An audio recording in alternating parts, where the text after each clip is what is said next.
Assalamualaikum warahmatullahi wabarakatuh. Nama Ita Julianti Daulay, NIM 1814070020, mata kuliah Metodologi Penelitian, dengan dosen pembimbing Ibu Dr. Milyasari SPD MSI, jurusan Pendidikan Guru Madrasah Ibtidaiyah Universitas Islam Negeri Imam Bonjol Padang. Baik, pada video kali ini kita akan membahas tentang bab 4 dan 5, yaitu metodologi penelitian. A. Pengertian deskripsi data. Deskripsi data merupakan salah satu bagian laporan penelitian yang memberikan gambaran-gambaran tentang data penelitian yang telah dikumpulkan. Data tersebut berupa hasil belajar mengetahui kemampuan siswa. Penelitian korelasi. Judulnya, hubungan antara pengalaman nilai-nilai akhlak dan pola asuh orang tua dengan hasil belajar matematika peserta didik di MTS Darussalam Parmeraan. Deskripsi data. Hasil deskripsi data responden yakni data pengalaman nilai-nilai akhlak,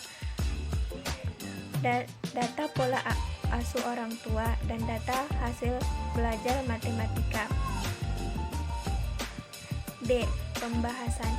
Diuji dengan cara uji hipotesis. Pengujian ini dilakukan untuk mengetahui hubungan pola asuh orang tua dengan hasil belajar matematika menggunakan rumus produk momen. Berdasarkan tabel, dapat dijelaskan bahwa besar hubungan yang diperoleh adalah 0,422, sehingga dapat diketahui bahwa terdapat hubungan positif sebesar 0,422 antara pola asuh orang tua dengan hasil belajar matematika. Berarti semakin baik pola asuh orang tua, maka hasil belajar juga akan semakin baik. C. Keterbatasan penelitian. Keterbatasan penelitian tidak memaparkan keterbatasan waktu dan logistik yang dapat dihadapi saat melakukan penelitian. Kesulitan-kesulitan yang mungkin dihadapi peneliti saat melakukan penelitian sudah harus diperhitungkan sebelum merencanakan penelitian. Keterbatasan penelitian.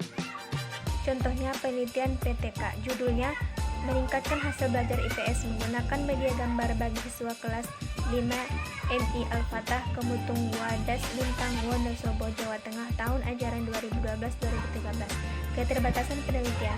Instrumen dalam penelitian ini hanya divalidasi secara internal, tidak dilakukan uji empiris atau validasi internal.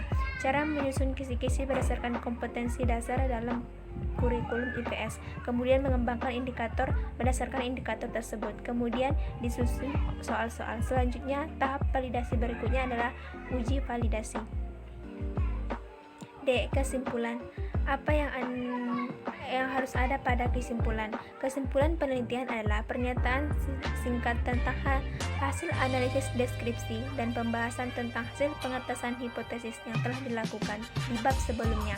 Kesimpulan berisi jawaban atas pertanyaan yang diajukan pada bagian rumusan masalah. Keseluruhan jawaban hanya terfokus pada lingkup pertanyaan dan jumlah jawaban disesuaikan dengan jumlah rumusan masalah yang diajukan. Kesimpulan berasal dari fakta-fakta atau hubungan yang logis. Pada umumnya, kesimpulan terdiri atas kesimpulan utama, kesimpulan tambahan. Kesimpulan utama adalah yang berhubungan langsung dengan permasalahan. Dengan demikian, kesimpulan utama harus berkaitan dengan pokok permasalahan dan dilengkapi oleh bukti-bukti. Pada kesimpulan tambahan, penulis tidak mengaitkan pada kesimpulan utama, tetapi menunjukkan fakta-fakta yang mendasarnya. Dengan sendirinya, penulisan tidak dibenarkan menarik. Kesimpulan merupakan hal-hal baru, lebih-lebih dilakukan pada kesimpulan utama. Implikasi dan saran. Pengertian implikasi. Implikasi berfungsi membandingkan antara hasil penelitian yang lalu dengan hasil penelitian yang baru dilakukan. Pengertian saran. Saran adalah sesuatu yang diberikan kepada pembaca yang didasarkan atas hasil temuan dalam studi yang telah dilakukan dan bukan berupa pendapat atau tinjauan idealis pribadi peneliti. Saran hanya berisi rekomendasi yang dirumuskan oleh peneliti, namun bukan untuk menjawab permasalahan dalam pokok penelitian.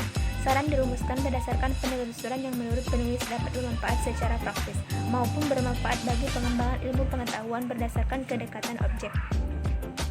Contoh implikasi yaitu motivasi belajar siswa mempunyai pengaruh terhadap prestasi belajar matematika.